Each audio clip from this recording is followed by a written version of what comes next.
Meu Deus. Como planejar? É possível planejar, mesmo em tempos que as pessoas consideram em tempos de crise? Podemos planejar. Tempos de recessão, diríamos. E mesmo em momentos difíceis. Mais do que possível é necessário. É imprescindível até, eu diria. Na verdade, tudo que nós fazemos com planejamento, nós provavelmente faremos o melhor. Quando a gente planeja, ninguém vai nos dar garantias de que tudo vai sair às mil maravilhas, tudo vai dar certinho.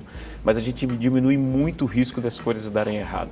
Então, quando a gente se programa, quando a gente planeja, quando a gente faz previsão, nós estamos procurando acertar mais próximos, chegar mais próximos do alvo. Errar menos, né? Errar menos, entendeu? Ter mais êxito naquilo que Estressa menos também, né? Estressa menos.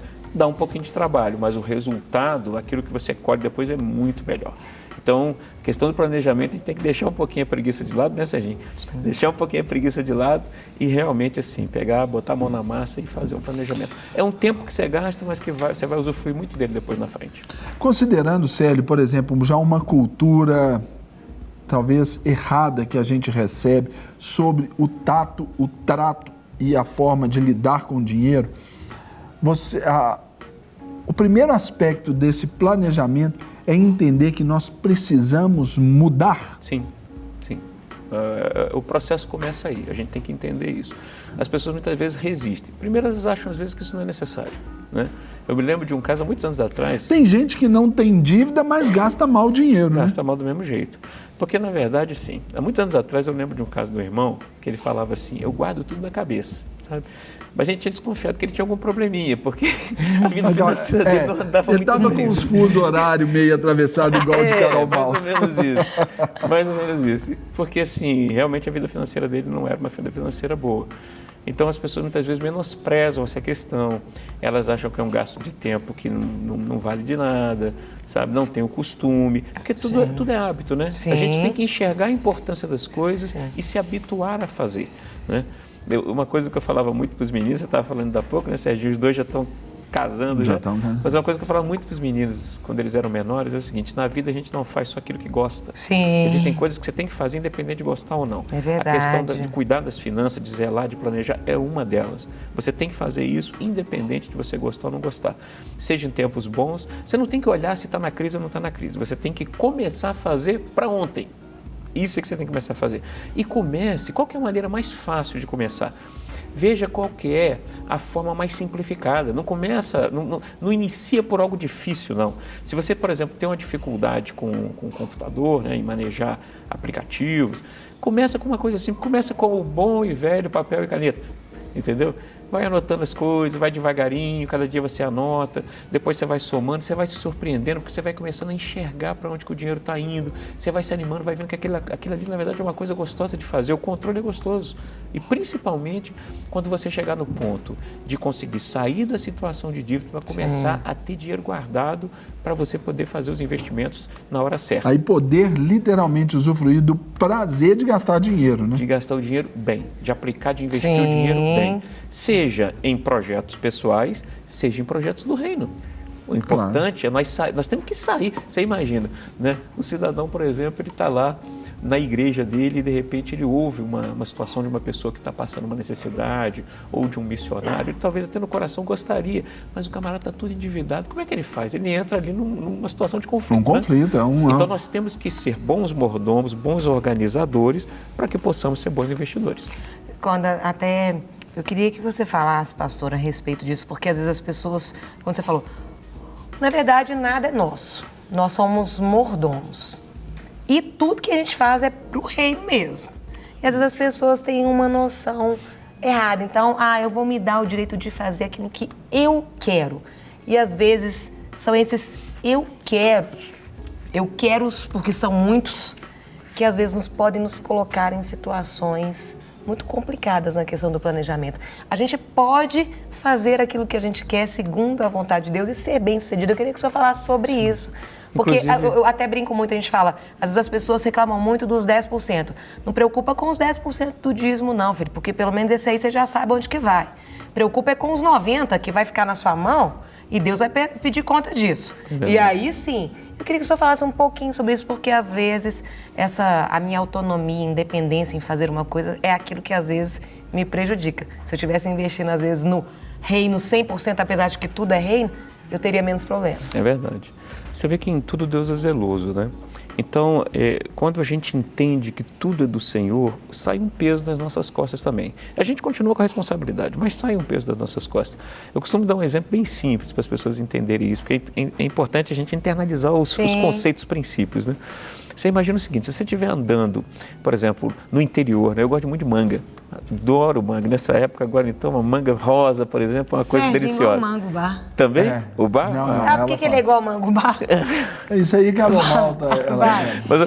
É porque não tem linha nenhuma. Não tem linha nenhuma. Igual eu aprendi com ele, e aí... Pensei que você ia falar que era uma manga esquecida na gaveta, mas tudo bem, vamos lá. Então, não tem linha. O caroço é grande.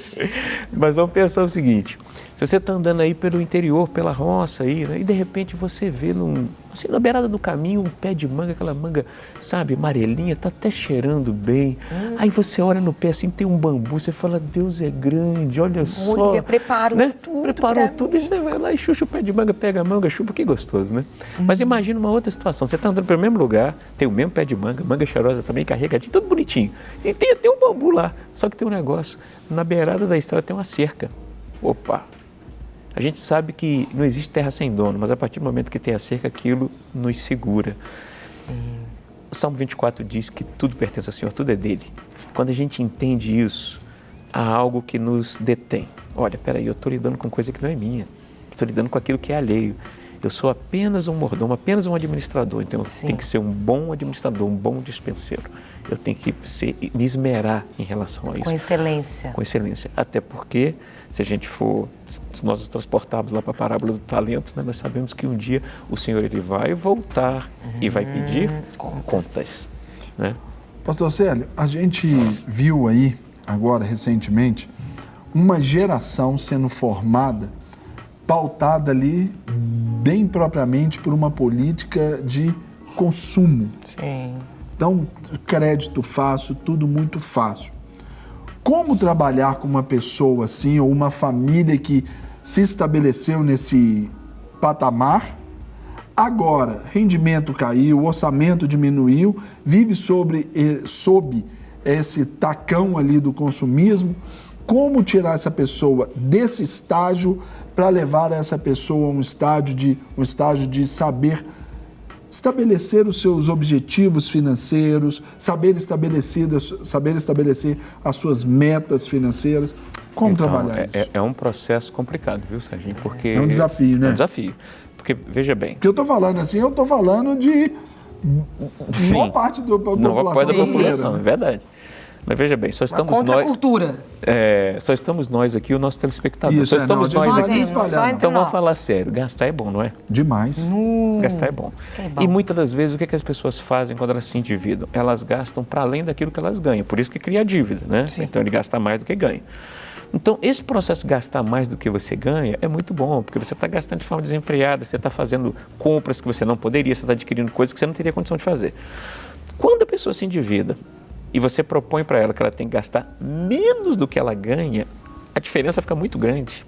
Entendeu? Porque ela gastava mais, agora tem que gastar menos, fica muito grande. Então, ele é um processo doloroso. Então, uma das coisas que a gente tem que trabalhar, além de levar a pessoa essa consciência, né, de que nós somos um mordomo, de que nós temos que ter responsabilidade com a questão financeira. Porque independente da questão, nós temos a nossa fé, mas independente disso, a questão da administração financeira, para qualquer pessoa adulta, é uma questão de responsabilidade com ela mesma, com seus próprios objetivos, com a família. É uma questão de responsabilidade. Então, a pessoa tem que se imbuir disso. Então, além de você levar a pessoa a essa consciência, você tem que mostrar para ela, e talvez isso seja uma das grandes dificuldades, que aquele esforço, aquele sacrifício que ela vai ter que fazer num dado momento para poder ajustar as finanças, não é para sempre não, é por um período de tempo, até as coisas se ajeitarem. Inclusive, ela recebe até melhor isso. Recebe. E você pode até trabalhar com ela uma coisa, porque a gente tem que entender que às vezes as pessoas têm uma dificuldade também de se privar, né? Que, de repente, não é uma privação também que você tem que fazer ela de uma forma assim, sabe, 8 ou 80 durante um tempo muito longo, não. No meio desse processo, no meio desse caminho, de vez em quando, você se permite, de repente, sair, fazer um lazer, sabe? Não, é igual aquela coisa do regime rigoroso, sabe? Começa um regime muito rigoroso e não aguenta. Né? Então, tudo que é muito rígido quebra. A flexibilidade ela é importante. Então tem que ter essa importante. sensibilidade, as pessoas têm que entender isso. Você entra num caminho de conserto, mas esse caminho a gente pode trabalhar de forma a suavizar um pouquinho. Agora ele vai ter um sacrifício e tudo, mas vamos pensar principalmente na recompensa. Lá no final, lá no final da caminhada, vai ser muito bom. Você vai ver que você vai poder botar a cabeça no travesseiro e dormir tranquilo. Para receber todas as novidades do canal, inscreva-se e se curtir o vídeo, clique em gostei. Aproveite para acompanhar a Rede Super nas redes sociais.